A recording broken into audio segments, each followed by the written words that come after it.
Why avoidants struggle to apologize. Let's talk about something that feels like pulling teeth, getting an avoidant person to apologize.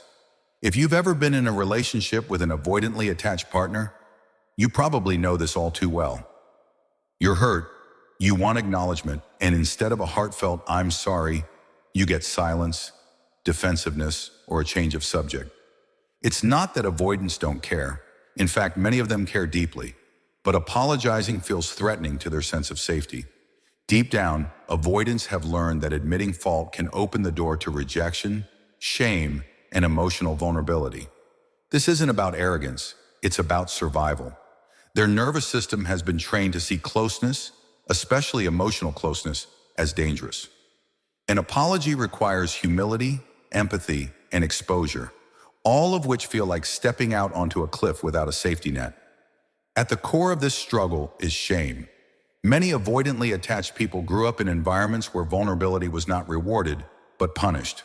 Maybe they were told to toughen up or stop crying. Maybe their emotional needs were ignored or dismissed. Over time, they learned that showing weakness was unsafe, so they built a wall around their emotions. An apology in their mind is not just a simple statement, it's a spotlight on their flaws. It feels like saying, "I'm defective. I'm unworthy."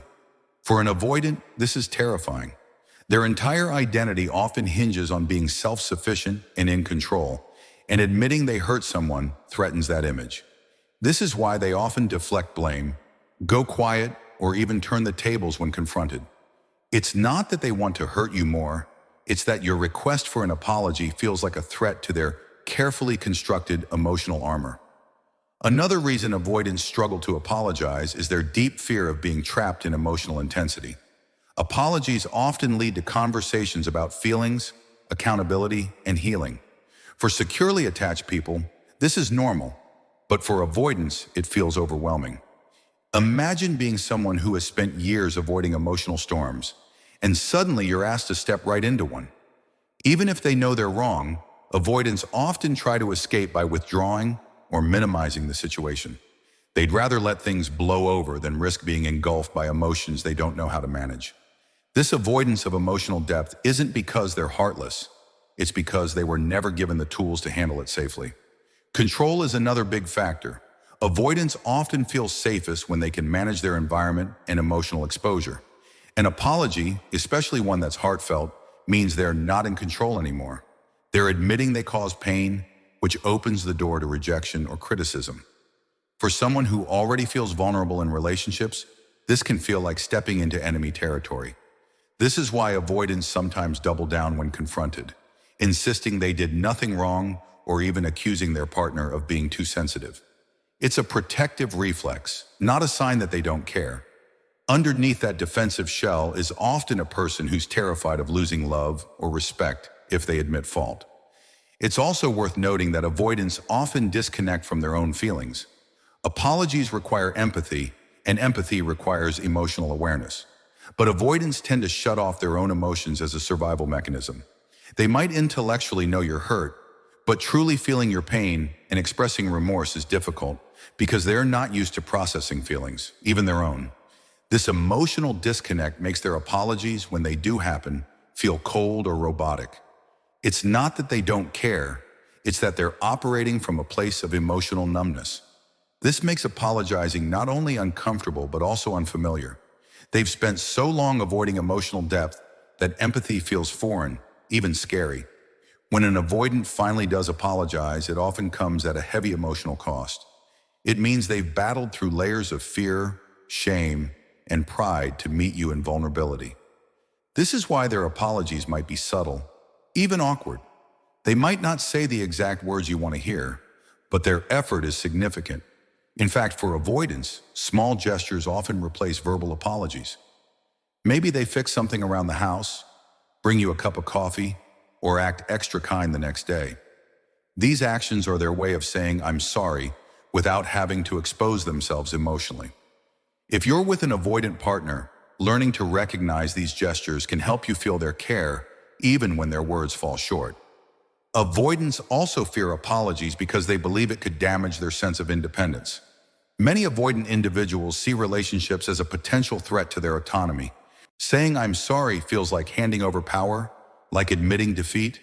Their nervous system interprets closeness and accountability as a form of control, even if that's not your intention. So when you ask for an apology, they may resist because deep down, they feel like they're losing themselves. This fear of being controlled or losing independence often stems from childhood experiences where their boundaries were ignored or they were forced to grow up too quickly. Their resistance to apologizing isn't about being stubborn. It's about protecting their fragile sense of freedom. If you're in a relationship with an avoidant, it's important to understand that their struggle to apologize isn't a reflection of your worth. It's not that you don't deserve an apology or that they don't love you. It's that they've been conditioned to see vulnerability as dangerous. That's why pushing harder for an apology can backfire, causing them to withdraw even more. A better approach is to create an environment where they feel safe enough to let their guard down. This doesn't mean tolerating bad behavior or avoiding accountability, but it does mean recognizing that healing in avoidant relationships takes patience, understanding, and boundaries. For avoidants themselves, learning to apologize is part of emotional growth. It requires unlearning old beliefs and rewriting the script of their childhood. Apologizing isn't about losing power, it's about building trust. A genuine apology says, I value this relationship enough to be vulnerable. When avoidants realize this, they can start taking small steps toward emotional openness. It might start with simply acknowledging their partner's feelings, even if they don't have the perfect words. Over time, this builds emotional safety for both partners and creates a stronger, more secure bond. So if you're waiting for an apology from an avoidant, know this: it might take time. Their journey toward vulnerability is slow, but it's not impossible. Every step they take toward expressing remorse is a step toward healing their attachment wounds. And if you're an avoidant yourself, practicing empathy and apology is not just about making others feel better. It's about reclaiming parts of yourself that you had to bury long ago. Apologies are not a weakness. They are proof of strength, the strength to love, to connect, and to trust again. At the end of the day, avoidants aren't heartless. They're wounded. Their struggle to apologize isn't about a lack of love, but about a deep fear of vulnerability that has followed them for years. If you're loving someone with this attachment style, remember that patience and healthy boundaries go hand in hand. You can't force growth, but you can create safety. And safety is what helps avoidants open up. And if you see yourself in these words, let this be your reminder that apologizing doesn't make you weak, it makes you powerful. Vulnerability is not a trap, it's a bridge to deeper love. If this video spoke to you, take a moment to reflect. Where in your relationships can you offer more empathy or allow yourself to receive it? Thank you for watching, and if you found this helpful, don't forget to like, subscribe, and share this message with someone who needs it. Your journey to understanding and connection starts here.